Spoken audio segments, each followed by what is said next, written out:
Satopanth glacier से उद्गम हुआ है अलकनंदा नदी का, जिसकी कुल लंबाई है 195 किलोमीटर।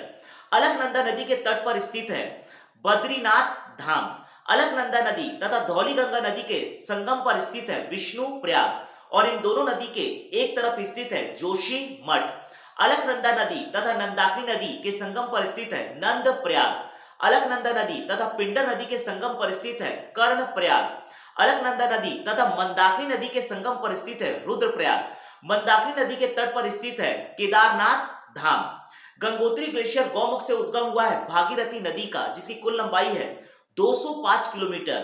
भारत का सबसे ऊंचा डैम टिहरी डैम, जिसकी ऊंचाई है 260.5 मीटर, जो कि भागीरथी नदी पर बनाया गया है।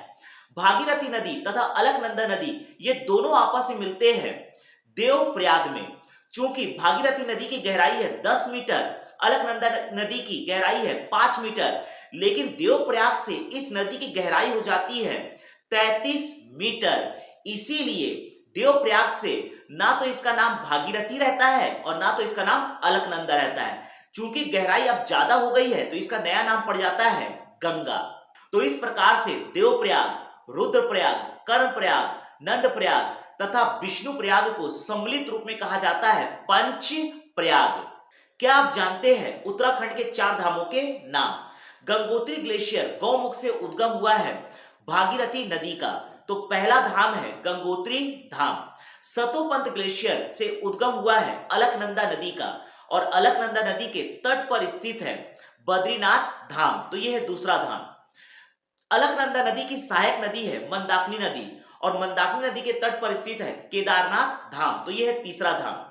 यमुनोत्री ग्लेशियर से उद्गम हुआ है यमुना नदी का, तो चौथा धाम है यमुनोत्री धाम। जय हिंद। शिक्षा होगा सबसे सस्ता, गरीब बच्चा भी बनेगा अधिकारी। इसी उद्देश्य के साथ पीएससी एकेडमी के द्वारा सीजीपीएससी के कोर्स को महज 500 रुपए में प्रोवाइड किया जा रहा है।